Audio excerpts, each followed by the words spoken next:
Get ready and strap in for the One Love HTX show, where all our conversations are always raw, unfiltered, and never staged. We can also be found on Instagram, all major streaming platforms, and westcliff.org. Check us out at onelovehtx.org for more info or ways to support the show. Now get ready to dive into conversations you won't always have in church with your hosts, Joshua Duffy and Daniel Salce.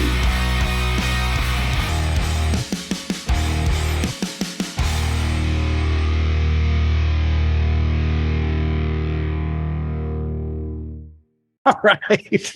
Welcome back to another episode of One Love HTX, westcliff.org, Westcliff. Yeah. All the goodness. Right. Well, right now it's Bamble. Oh, yeah. We've been taking over Facebook. We're very excited about that forced merger. Yeah. So Bamble is no good. Yep. All right. So we are, and also there's Pilgrim in the background. You see that?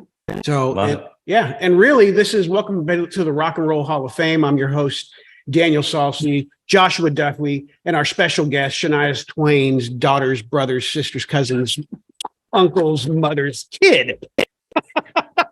Well, I've been telling everyone we're going to have a super special guest, and people are guessing, and who could it be? And I'm sure everyone's thinking because of the whosoever's that we're bringing on another star, and this is a star in my eyes. I'll just tell you that. So I want to introduce everyone to my daughter, my youngest daughter, Rain Salce, right here with us in the studio. Hello. So we're going to get into her story in just a second, but as usual, I just want to mention to everyone, don't forget to head over to onelovehtx.org for all the upcoming events that we have coming in August that are going to be amazing. We'd love to see everyone out there.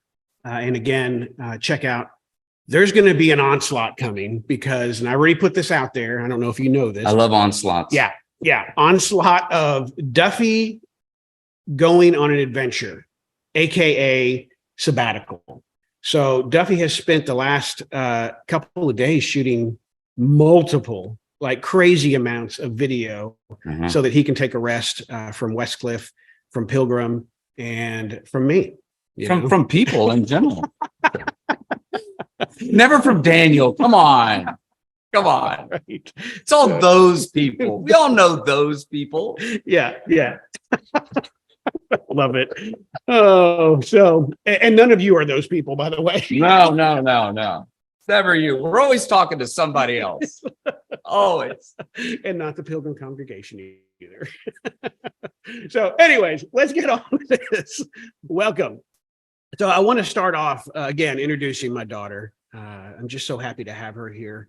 We've been talking these past couple of weeks about the first one was shame and guilt, and kind of how it all comes around and kind of the lie behind it, that it sneaks in and we think so much like it's our fault. And sometimes it is, things that we're doing, but there's also another root that it comes from things that happen to us that cause us to do something that end up in guilt and shame and all this craziness. So it's just this twisted. The reality is it's not where or what God intended for us. Exactly. So that's the key. And then from there, we went into just vulnerability, how important it is to be vulnerable when those things come to light and you start to realize, and we did discuss, one of the weird things is a lot of times we don't even realize we're in guilt and shame until someone brings that truth to us. And then we're like, okay, that's starting to make sense. And I hear that a lot personally with myself.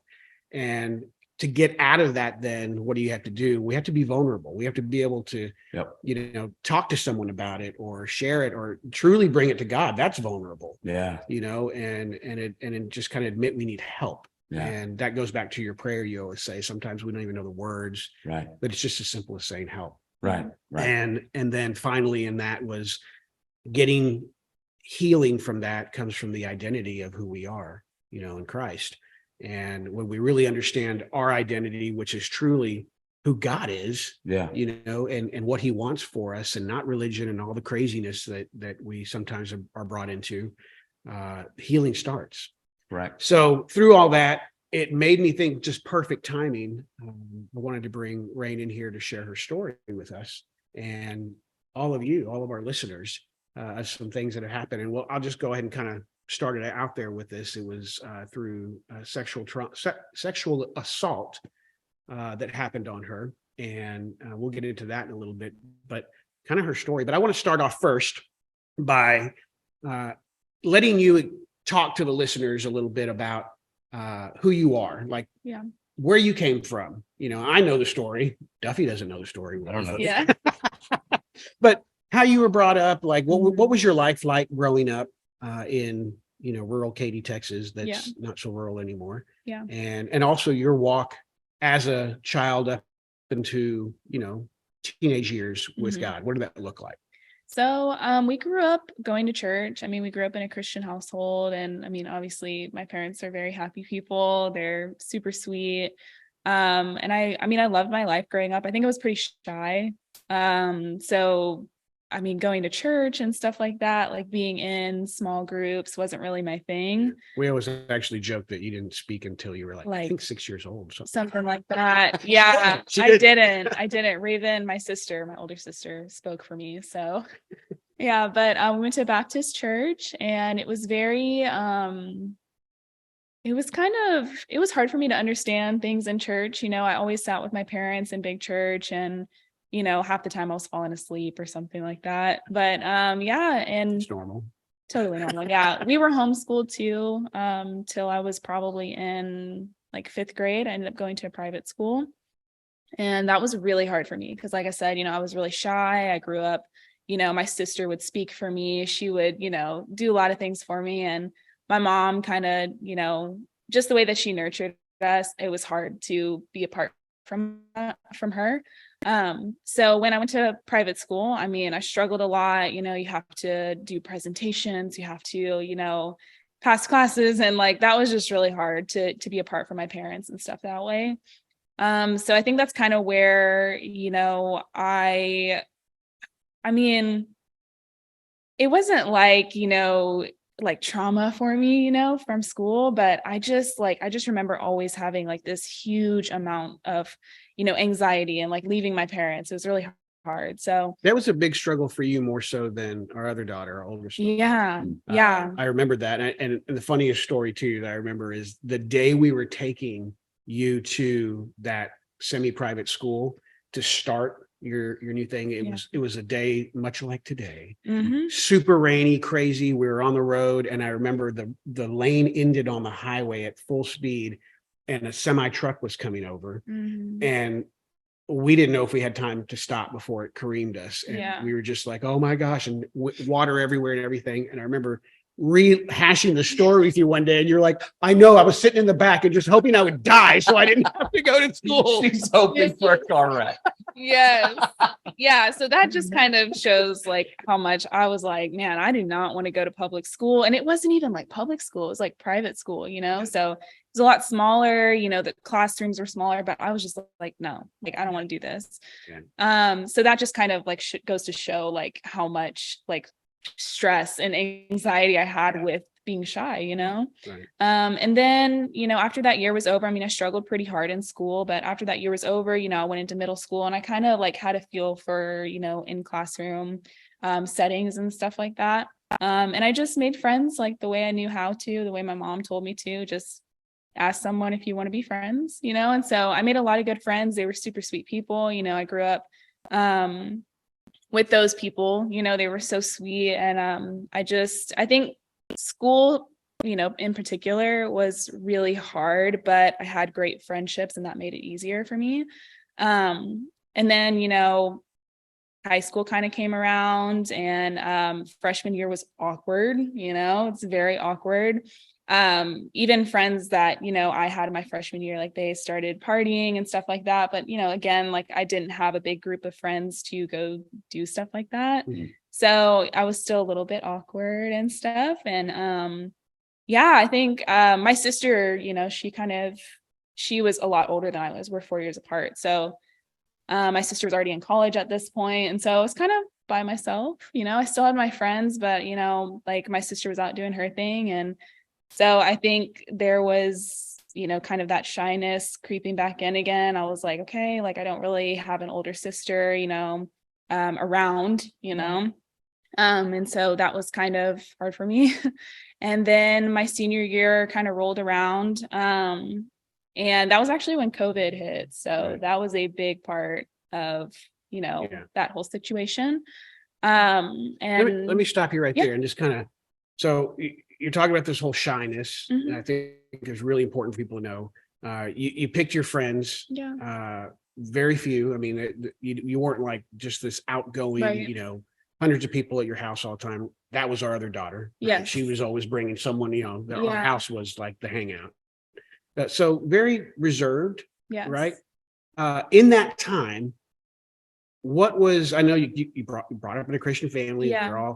What did your relationship look like at that time with God? Like, I think I've always, and I can say this with confidence, I've always believed that God was real or is real. I've never had any doubt in my mind about that. But I definitely have had curiosity about, I mean, like, how do we know though? Like, Mhm. how do we know this is real? How do I know, like, whenever I die, like, is it just going to be black, or, so I think like, you see things happen, around you or in your church, or you hear stories where like, you're like, how else could that have happened? Right. There's no explanation. But I think, yeah, I just had, a logical mind too. So I was kind of like, like, how is this real, but yeah, and just like growing up with my parents are so strong in their faith as well, that, that kind of, even if I did stray away, I always felt like I kind of got pulled back in. And that really helped. So yeah, it's always been there. But I'm like any other kid, I made stupid decisions and I, did stupid things, and that was kind of that. So Yeah. yeah. Okay. So now we're at your senior year. We're at COVID, Mhm. which was Yeah. crazy for everyone. Yeah. Um, uh, when did, as you said, Mhm. you were a You're a kid. yeah. Yeah, we all do, things. And I say that because I have met some people that were like, yeah, I just I never just really did strayed. it. Yeah. That's great. I mean, Yeah. that's, I mean, and they're also the people that say, I don't really have a testimony. Okay, you do. Yeah. You totally do. And there are some of us that go, man, there are a lot of things I wish I could say I didn't have those kind of things happen. So, but where was the shift Yeah. in that, and how did that happen? So, I mean, like I said, I had really great friends, and I would still say that to this day. Like, even though I might not, have all of those friends now, I mean, they were still great people, and they really like taught me how to be a friend and like how to be there for people and just being vulnerable as well. But like, yeah, like I said, like kids do dumb things. So I kind of started getting introduced to like, like parties and stuff. I had made a couple friends outside of my friend group, who were a little bit more popular in school. And so they were like, hey, you should come to a couple parties with us. And I was like, yeah, I was like, I will, So I went to a couple parties, and like, of course there's like all kinds of things. I mean, there's like vaping, there's, smoking and all that stuff. And so I kind of got introduced to that. And I don't know, like it was, yeah, like it was I mean, it was fun, at the time, it was a good time and everything. But I think that kind of just allowed me to be more comfortable with that, group of people and that, I guess, setting, so yeah. And then around that time, COVID ended up hitting, and we went back to online school, which I had already done online school, so I was kind of like, man, like I actually went back to school to, do my senior year and do my senior year and go to prom and, do all that stuff. So yeah, I was kind of like upset because I was like, man, like I want to do prom and I want to like have a date and, all this stuff. And so, yeah, we ended up, going back online and everything. And so people were still like having parties. So I was still going, and nobody really took it seriously at first. But yeah, so I think around that time, I was smoking weed for a little bit and just drinking and stuff like that. But it really was never anything more than that. It's kind of just like the basic, I guess, like high school thing. Yeah. So What was your favorite beer? No, doesn't answer that. I was like, really?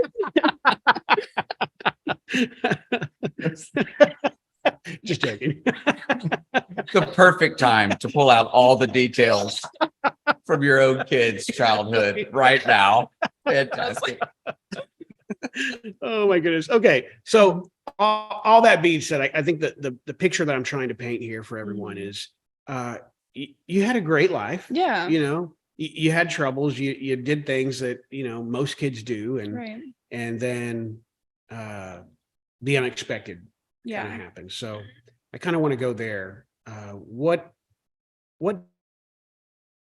at time look like? Like, where did it kind of start? Like, kind of paint that picture for us. Yeah. What led up to this whole event that you're about to discuss? Yeah. So I was actually telling my mom, like, on the way here. I talk to my mom a lot, but yeah, I was just telling her on the way here. I was like, I think during that time, since I had been homeschooled for 2 years, so sophomore, junior year, I was homeschooled. And then I decided to go back, because I wanted the whole senior experience and everything. So I think around that time, I met back up with all my old friends and everything. And they were all like, super beautiful girls. I mean, like they had like the huge lashes and like they knew how to do their makeup and, they dressed really cool and all that stuff. So I think I kind of like adapted to that. And I was like, yeah, like I want to dress like this and that. And, so I started to kind of like grow into myself a little bit and like looked more like this. Yeah. And so I was like, I think during that time, I was a lot more comfortable with myself and, like I felt really pretty all the time. Like I was like, I have like these big lashes and like these beautiful outfits and stuff. And like, I think around that time, like I was having a good time. Like I was having a fun time with my life. And I was like, happy I went back to school and everything, for the senior experience that I'm experiencing right now. Yeah. But it was good. Like it was a fun time. And like me and all my friends, we had something to do every weekend. Like it was really just kind of like movie, Yeah. So yeah. So then something happened. Yes. So then one of those weekends I got invited to a party with much older people that were probably already graduated, and I was really excited to go. And this was someone that, was in our lives at the time. And he had offered to take me to this party. And I was supposed to go like do a couple other things that night or something. I can't even remember. And I decided, well, yeah, like let me go to this party and, just do whatever, have fun. And like, it was like any other thing. So a trustworthy person. Yeah. Someone that we trusted, and like, I think growing up with an older sister as well, like we have older friends, I'm friends with her friends, so like, I think there was a lot of, security in that, like, okay, we're good. Like this guy's going to watch me, he's going to take care of me, if anything happens or whatever. So we ended up going. And when we showed up to the party, I mean, it was like all guys, like I was the only girl there. And so it's kind of like, I was like, okay, whatever. It's just like a dude's thing. But I was like, not really thinking anything of it, You're kind of coming into yourself. You felt confident. Yeah. Like I was like, whatever, I was like, yeah. So, anyway, we ended up hanging out for a while and, one person after another ended up leaving. And so kind of just died out and we were like playing cards, stuff like that. And then, my mom ended up texting me and she was like, hey, you need to come home like right now. Like, what are you doing? And I was like, that's weird. My mom like never texts me, like that when I'm out, my mom was very trusting in me. We were actually out of town. Yes. Yeah. Y'all were out of town. But yeah, my mom, like, you guys really trusted me. And like, I never was like super stupid when I went out, so yeah, I ended up like being like, hey, we should probably like wrap this up. Like, let's go home. Can you take me home? And, I honestly don't even think I was driving at that time. Like it took me a really long time to get my license. So I don't even think I was driving. Yeah. So this guy's like, okay, like, yeah, let's go home. And so we get in the car and he's like, hey, by the way, like, it's okay if you're like super drunk. And I was like, yeah. So we ended up going home and everything. And, we're parked outside of my house and that's kind of when everything happened. And in those moments, a lot of what I'm here for today is just being aware, of those moments. And, if there is someone who can relate to this story, what I want to point out is the shock factor of this and this trauma is okay. Like, it's okay to be shocked. It's okay to, kind of be, your body goes into fight or flight, when something like that happens, when it makes you super uncomfortable and you have no idea how to respond, it is okay to freeze up. That's how your body responds. So that's kind of what happened. And I think in the moment I was just kind of like, okay, I don't want to get stuck in this car and, like him drive off or something like that. So I kind of just was like, almost like cooperating, if that makes sense, and I just felt really bad. Like, I think I started crying in the car, because I was like, I don't really know what's going on. And this guy's like, you're fine, it's okay. And so eventually, like, I ended up getting out of the car and, I went straight inside and I was watching the house because my sister was babysitting at the time. So I went straight inside. I went right up to my room and I took a shower because it was like, it's like a psychological thing. Like, I think that's kind of when I went through therapy for all of this. I kind of went through like, why did I do that? And so it is a psychological thing where you feel dirty, you feel like something just happened that was not supposed to happen, And so I went to go shower and like steaming hot water. Like, I was like, oh my gosh, like I feel dirty and I feel gross. I felt like I was going to throw up the entire night. And I was just like, I just need to go to bed. So I ended up going to bed. And the next morning, my sister was going to come over because she was like, I'm done babysitting. You want to hang out, whatever. So I was like, yeah, sure. So she comes over and I'm sitting upstairs in our game room and like, I'm in the corner of our couch. Like, I feel like I'm getting like swallowed by the couch because I'm just so like terrified, So before you hang on. Yeah. In those moments when you said you were taking a shower, you felt dirty. Yeah. What emotions were going through like your head? Like what thoughts? Like, were you afraid to tell anyone? Were you? Yeah, I think honestly, I think we were talking about this just when I was like filtering out a bunch of things in my head. I don't think I ever knew like what sexual assault was. I'd never seen it in a movie. Like, I'd never, no one's ever told me, I don't, not like, hey, like that's your no square, but like, because like we'd heard that. Yeah. We will post that term and definition in the comments. Yes. Just so you know. Yeah. But, like we had heard that. And like, when we were going to church and stuff like that, like, things like that. But, yeah, I had never like seen it in a movie. I'd never heard of it. Like, even all throughout high school, like, I just don't know. Like, I was like, I didn't know what happened, to be honest. Like, I was like, that was weird, And so I think when I came home, like I said, I just had like this overwhelming, like, I feel nauseous. I feel like I'm about to throw up. Like, I was like kind of like drunk, but not really. But I was like, this is not a feeling of me being drunk. This is like, I feel dirty and I feel like really scared right now. And what if, I don't know, I kind of had an understanding of what happened. Like, it's not like I was asking for it, it's not like I was giving consent to this person that, that was okay. So I was just kind of scared that if I were to say anything that I would get in trouble. So I was like, I cannot say anything. Like, I need to keep this a secret, like lock it, throw away the key like forever. And good point. So just so everyone knows again, and this isn't like, oh, dad doesn't know what's going on. Right. This was just a friend of the family. Yes. There was nothing else going on at all. And we all understood that. And they were just like, you trusted this person to go out with and to take you there and to bring you home. Yeah. And that's the craziest part, because like you said, it's like, I didn't ask for this. It's not like y'all were kissing prior. It wasn't like y'all were holding hands or even had that intention. Yeah. Like, you just wanted to go out and, Yeah. Can you speak to the last phrase you just said? Like, I didn't want to get in trouble. Yeah. What were you thinking, the way your mind was doing the math at the time? What were you not wanting to get in trouble for?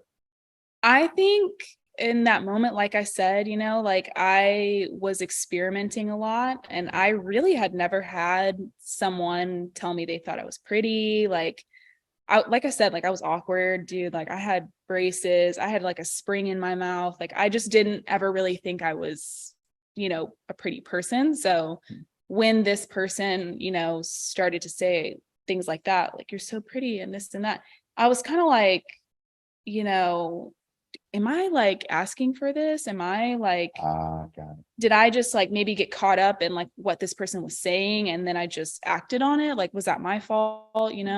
So I was like, I don't want to, tell my sister or like my parents or friends or whatever. I was like, that this happened. And then they say like, kind of sounds like there was a vibe there or something, and like there wasn't. Yeah. So yeah, I kind of just felt like I was and I'm a younger sibling. So, like I always have that, that mindset, where I'm like, I'm gonna get in trouble, So it's kind of like, I think that's how I was feeling, I was like, if I say anything, am I gonna get in trouble because I was asking for that, or I was, sitting in the car, like looking pretty or something, Maybe no, your parents are, like, what were you thinking going with someone older? yeah. All these things for sure. Well, we trusted this person. Yeah.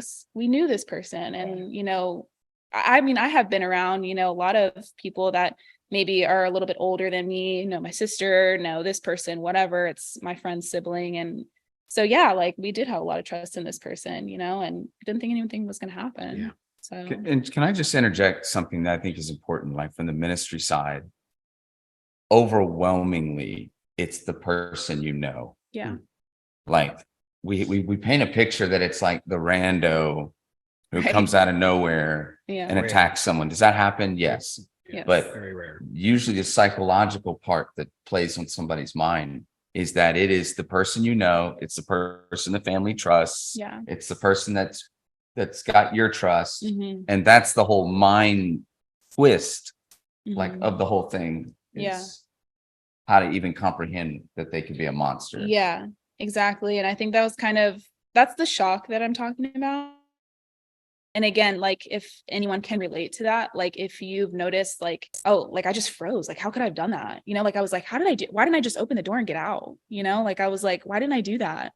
And I really like beat myself up for that for a really long time. Like I was like, dude, like the door was open. I could have just opened it or unlocked it or whatever, like, and I didn't, or I could have just said no. And like, that's where I was like, that's my personality. Like I'm shy. Like I couldn't have said no or something like that. And so there was a lot of, psychological, I was beating myself up a lot about it. Like I was like, I could have prevented this and, I didn't, or whatever. And so it was, So you took some of the blame. Yes, definitely. Yeah. There was a lot of that going on. And it was hard too, because that really like your personality just kind of shifts too. Like I feel like after that happens, you kind of just become like a completely different person. So, but anyway. Yeah. So it's so good. So you find yourself with your sister, you're sinking into the couch. You end up, trusting your sister, which in your whole family. Yeah. At that time. So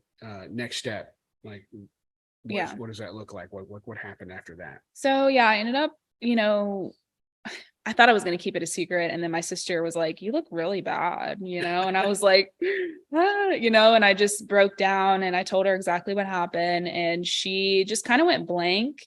And she was like, literally like looking at me like how you're looking at me right now. And she was just kind of like, okay. And I was like, dude, I'm so sorry. Like, I was like, I feel so bad. Like I don't even know like how this happened. And she was like, it's not your fault.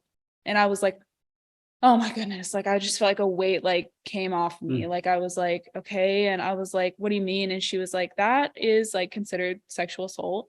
And I was like, it's what? Like, I was like, what? Are you sure? Like, what is that? And so she explained it. And I think in that moment, I was like, okay, like this has happened to me before, like I was like, this is definitely not the first time that this happened to me. So I think that too just made me feel even more sick. Like I was like, my parents were out of town. I think they were gone for about 3 more days. And so me and my sister were just like, let's just wait till they get home. And, my sister was like, do you want to tell them? And I was like, I don't know. Do you think we should tell them? And she was like, we need to tell them.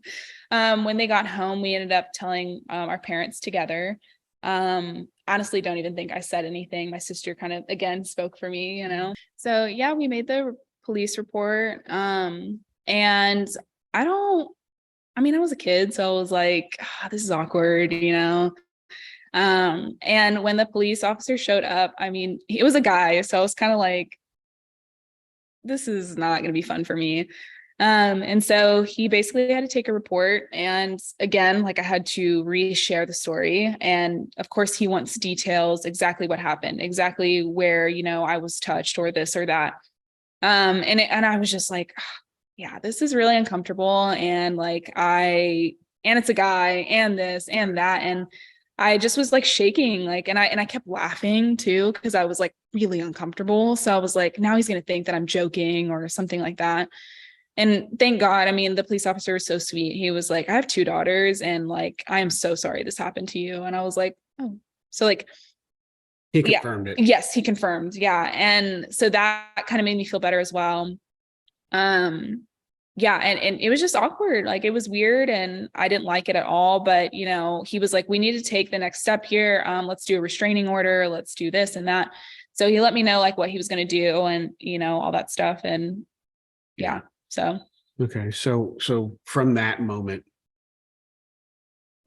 your life to there was pretty fun. Yeah. It was, you know, not a whole lot going on, just being a kid. Mm-hmm. Would you say that at that moment life changed? And if it did, how did it change for you? Yeah, definitely. It did. I think it changed because I was still in school. COVID hit like a little bit after. So I actually had to go back to school like after that weekend was over. And yeah, I just was like, I feel kind of stunned right now. Like I was like, I don't know how to feel. I don't know if I've even processed this yet, you know? So I went to school and I don't know, I just felt really dark. Like it felt really, like I said, like it just feels dirty and it feels like you're just constantly asking yourself like all these different questions. Like, was it what I was wearing? Was it, you know, did I do something that maybe thought he had the okay, like this or that? And so my friends ended up asking me as well. They were like, are you good, dude? Like something's wrong. And like, I kind of explained it to them and they comforted me, like they comforted me as best they could, but I was still like, yeah, I don't know what's going on. Like, you know, and they said the same thing. They were like, did you call the police and that? And, you know, we did and all that. So yeah, but definitely like it just shifted. Like I was like, this is not fun anymore. Like this is not, I don't know what's going on. And then, but there is like another switch as well. It's like, you know, yeah, you feel kind of stunned and all that, but then there's also like, okay, let me just go out. Let me just try to forget it. You know, let me just go out. And so I kind of continued to go to parties, even though something like that happened. And I feel like that's pretty common as well. That you might choose that lifestyle, that you kind of were traumatized by. You might choose it more than you think you wouldn't, you know, or you would or whatever. Because it feels right. Like it feels like, okay, I can just forget it. Like I can still go be comfortable with these people or whatever. Or maybe I can go fix this. Yeah, I can go fix it, you know? And so I kind of continued to do that. Like, honestly, I still went out and I still, you know, I started drinking heavier and, you know, like smoking more or vaping or whatever, because I was just like, okay, like, what can you do about it? You know? But I was like, I can like kind of forget it for like the night or something, you know? And it was dark. It was really dark and it was scary and it was lonely because you feel like if I tell people this or something, or if somebody asks me, I was like, I don't want them to feel pity on me. Like, I don't want to feel small. I don't want to feel, you know, like oh, I'm so sorry, you know, like they feel bad for you because I'm like, that's not going to fix it. You know, like that's not what I'm looking for. So I just didn't say anything, you know, I just kept it between my family and, you know, close friends or whatever who already knew what was going on, but it was lonely. It really was. And I know from a parent standpoint, because we were there, we knew that you needed healing, and you weren't going to find it on your own. You had to, and so I know you kind of didn't want that for a while. Yeah. And we didn't want to force that either. Right. Because it's just like anything else. If you're going to force someone to try to get healing, and if they're not ready, it's really not going to happen. So I know we comforted you during that time. We just tried to be there for you as much as we could. Mom is an incredible listener. Yeah. So when did the shift happen with you that you recognized, okay, I need some help, and what did that help look like? So I think, let's see, I think so. I actually started dating one of my old friends who was from our church. I had known him since I was like 16 months old or something. So, and he's still my boyfriend now. So, yeah. So, yes, he's a great guy. But yeah, so we started dating and I just had a lot of problems, like a lot of triggers. I think that was, I didn't even know what that was. And my sister had mentioned it to me and she was like, you might have like triggers or something like that, that, might kind of bring you back to that night or that moment. And so I started dating this guy and he was very patient with me because he actually knew when we were friends, when it happened. We were still friends at that time. And I kind of briefly told him. So he knew kind of the situation, but I don't think he knew the depth of it. And so, we're boyfriend and girlfriend, like we're driving in the car. He puts his hand like on my leg or something. I would completely just be like absolutely disgusted. Like I would just be like, like it's just like my skin was crawling or something. So it's things like that where even like physical touch, which I mean, I wouldn't say like I'm a physical touch kind of person, but like I know my mom loves hugs. And so I hug on my mom. I love my everyone loves hugs. Okay. So yeah, it was just kind of like, I didn't like that anymore. I didn't like to be touched. I didn't like to give hugs. I didn't like to receive them. And so. And you were daddy's girl. Yes. And that was a tough one for me because this one would come into my office and crawl on top of me. And we called her Koala. Yeah. She was our little koala bear. Yeah. So that was very noticeable to me. Yes. That you didn't want to have any kind of touch, even from the ones that you could trust. Because you did trust someone. I just saw that. You trusted someone. Yeah. And that failed you. So who else is going to fail you? Yes. And that's a big thing too, that when I think about it now and that my brain is, I'm healed from that now. It's just so weird. Like, it's so shocking to me that I was like, oh no, I don't even want my dad to like, pat me on the back or something like that. I was like, I did think that for a really long time where you're like, if that person like betrayed my trust, well, so can dad, so can my boyfriend, so can this person. And it was really just like, I was like, oh, that's weird, but I feel it, And so, yeah, my boyfriend kind of like was like, hey, like, I love you, but like, I think something's wrong. Like, I think you're really struggling with this. And I would just have moments where even if he like, like I said, put his hand on my leg or something, I would just break down crying and like hyperventilating and freaking out. And it's going straight back to that moment. And I'm like, just really like not okay. Right. And that happened a handful of times. And he was finally just like, hey, like, I love you, but I really think you should go maybe try some therapy or something. Cause like, this is not getting better. And he was like, I'm willing to be like, patient and everything through this, but he was like, it hurts to see you like this, So yeah. And through that, when I started, getting to that point where I was like, oh, okay, this is really eating me up, like really bad. I pushed away a lot of people. I pushed away like my sister, I pushed away my dad, like I was saying, my mom, and I didn't want any help. I didn't want help from any friends. I had 2 really close friends at the time. And I was like, y'all just don't get it. Like, I was like, I just need to be alone. Like, I need to be isolated and in like solitude, like nothing. I don't want anyone's help or anything. And so, I think, at that time it was really just like, I was dating Michael and Michael, felt safe with him. Name drop. Yeah. Whoops. Sorry. But yeah, I felt really safe with him. And so he kind of like pushed me in that way. And so that was really the only person I felt safe with at the time.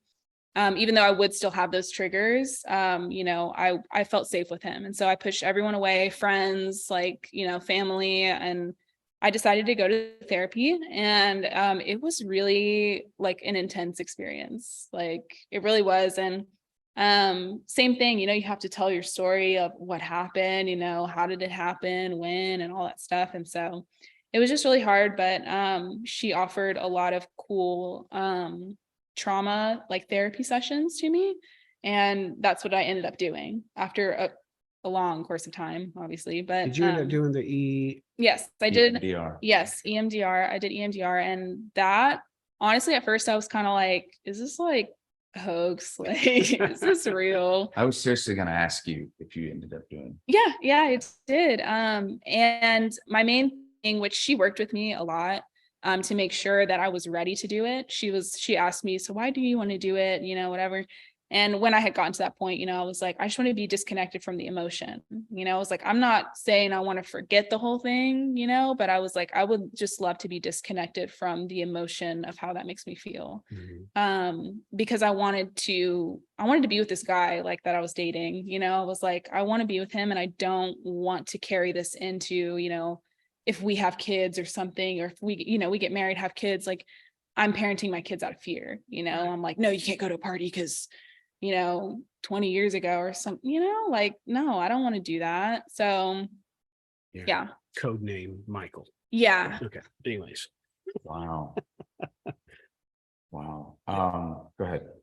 Well, no. So looking at all that and going through the process of counseling and EMDR and all of that, what did it feel like to get healing after that? Like, were you afraid to go to counseling? Yeah, I was. I actually, this is another thing too, that I'm like, I just want to like educate people. Like, I mean, obviously everyone's situation is different. I'm not saying you have to like completely relate to me or I can relate to you. But I think I had an attachment to the trauma that I had.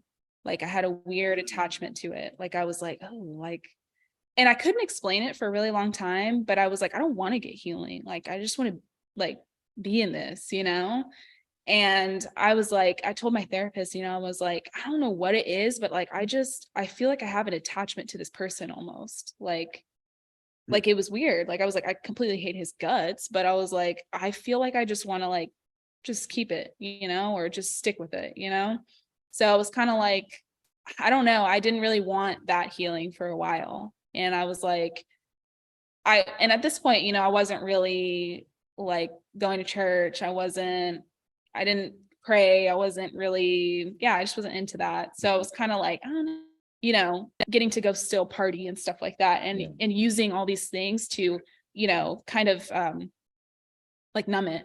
And so, I was kind of like, I kind of like this feeling. And being able to experience it because I have gone through trauma and I can do this because I've been through a hard time and I deserve like a drink or this or that, So, yeah. You speak into that? Like, I know as a pastor, I mean, what is exactly what she said? Like, you just want to hold on to it. Yeah. Cause I that's what I'm hearing. Like, as you're talking is like, we turn what we do into who we are. Yeah.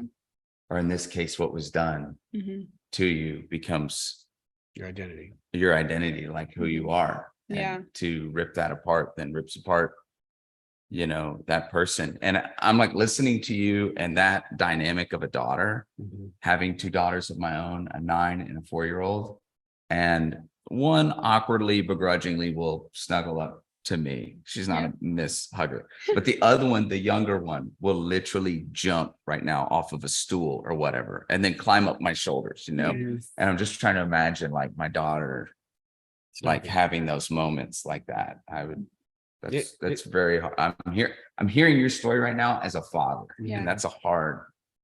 It's just That's what we knew. Something to imagine your shoes. Yeah. And I knew that was hard for my dad too. Cause I mean, like you said, I mean, my dad was like my best friend. Like we did everything together and we would go to like Bass Pro and like go sit in the boats and like act like we were driving them, and so she'd act like she was driving them. I'd act like I had the money to buy them. Yeah. You made the boat noise in the back. That's what's going on. Yeah. So it was hard. And, like I would just, lash out too. Like if, my dad did something like he always scares us, and that something like that where he'd come up behind me, I'd just be like, oh, I'm about to like, I would get really mad. And I didn't recognize that either. Yeah. I was so close. So I was like, why is she mad at me? Yeah. So there was a lot of like distance between me and my dad. And like, that's, like I said, I mean, my dad's my best friend. So like that kind of plays part in that too, where you're like pushing away your father figure, like that's a big part too. Like that plays a very big part in your healing, So, but yeah, you know, I ended up going to therapy and everything. And it took a while. Like it really did. Cause you don't like, you know, like I was saying, you don't want to let go of it, or you feel like you just kind of want to, let me just hang out here for a little bit and like experience, you know, the outside, you know. And I know everyone's different, but from your standpoint, if you had to put a time frame on it, how long would you say you went through counseling and worked through the process and before? And like you said, you know, it's still there, that there's healing from it. But when you finally got that, I'm healed. I think, let's see. So probably December of last year, I ended up rededicating my life. I mean, I got baptized when I was like super little, but I was like, I think I did it because my best friend was doing it. So I was like, I want to do it too. But yeah, so I ended up rededicating my life in December. And so that was probably like the 3-year marker, I think, of that. And again, like everyone's different, you know, however you heal, whatever your time frame is, that's your time frame, you know. But I think I was lucky enough to have people like pouring into me and speaking truth to me constantly, that like, you know, I'm not a victim, you know. And like, I mean, yes, I am a victim of that, but I think like you said, you know, you take that identity and you're like, I'm a victim. And I felt small, and I felt like people would just pity me if I told them my story or, you know, whatever. And so I was like, man, I just feel like this is my identity, and it feels really small, and it feels gross, and it feels like heavy, and I don't want to feel that anymore. So I ended up getting baptized. So that was like the 3-year marker, and it kind of just, that was that. You and I were talking offline at like how many women immediately make it their fault. Immediately make it their identity. I deserved it. Oh, if I would have done this differently, well, I shouldn't have been in this situation, yada, yada, yada, yada. And the world speaks that. Like, you're a woman, he's a man. What did you think was going to happen? Absolutely. It's like, no. It's never okay. Absolutely. So and even just to build off of your story, I mean, even scenarios of maybe some of our listeners and stuff that I encountered even in ministry, where it's even happening as crazy as this is within the context of a marriage, which is a whole other dynamic thing. What would you want to say to somebody out there that is endured sexual assault on some level, is trying to deal with the trauma, but they haven't come forward? They're believing a lot of the lies that you believe, but they're catching this podcast. What do you want them to know? What would you say to them? I would just say, like, we're here for you. You know, like, I'm advocating for something that is terrible. You know, it's a hard thing to go through, and I get it.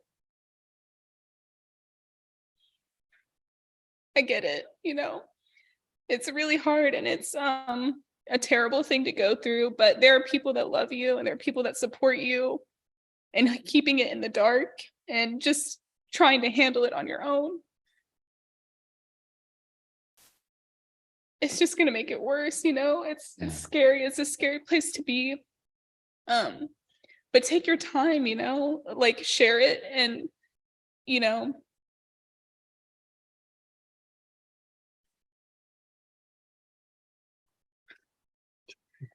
Okay. I think it's lonely, but you don't have to be lonely. Thank you. You don't have to be lonely. You don't have to feel like you're a victim, or that it's dirty, or that you were asking for it. You know, there's healing in that, you know. And I think for a long time, I thought I was just going to live with it for the rest of my life, and that I was going to parent my kids, you know, and tell them, you can't go to parties by yourself. You can't experience, you know, that high school kind of thing. You can't do that. And that really scared me, because I was like, oh gosh, like, I don't want to be that parent. You know, I saw a lot of my friends kind of have parents like that, where they just didn't let them do anything. So I think, you know, if you can find healing, and you have access to therapy, and you have access to people that, you know, love you and care for you, and you have even friends, like, they love you and they care for you, and they want to even just be like a shoulder to cry on, you know. But it's not something that you just want to keep in the dark. because it will continue to just eat you up. Yeah. And I think that's kind of where I started to be like, oh, gosh, I was asking for it and it was my fault and I shouldn't have done it and this and that. And that's where it's a mind game where it just continues to spiral into this like huge thing of like, it was your fault and you were asking for it. Yeah. So I think definitely sharing, there's a verse, I don't know what it is. I'm not good with like, I think you say Addresses. that too, addresses. Yeah.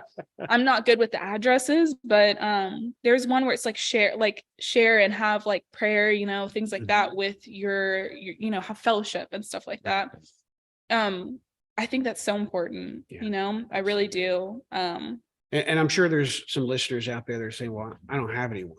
I don't have any friends. I don't have a family member that loves me. Yes. And I'm here to tell you, just like you said, out of Rain's mouth, she means this when she says this.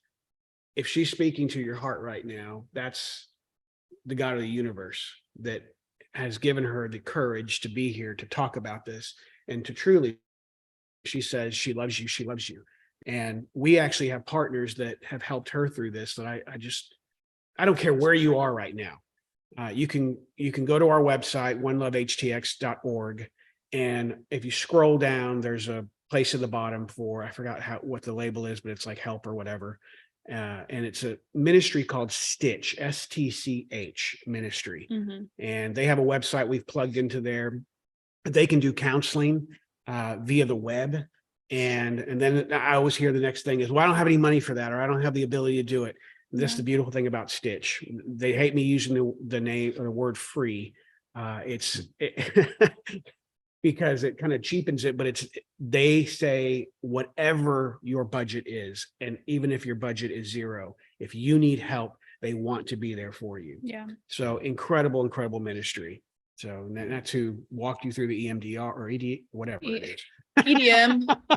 In the EMDR music. This is so good. Yeah. Okay, sorry. Yeah, EMDR was really cool though. Like I said, I kind of thought like, oh, it was like a hoax. Like I was like, is this like magic or something?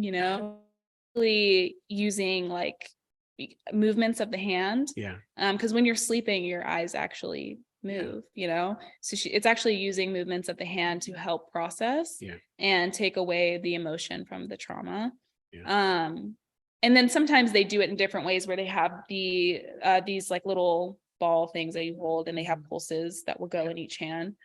But yeah, and they'll have you just like close your eyes or whatever, and they'll walk you, or they'll ask you to walk them through exactly what happened. Mm-hmm. And then at the end, you kind of have your safe space and you put all those things in that safe space and then you come back to it next time. And it is very tiring. I remember I came home and I took a 3-hour nap. Like I was very tired after it.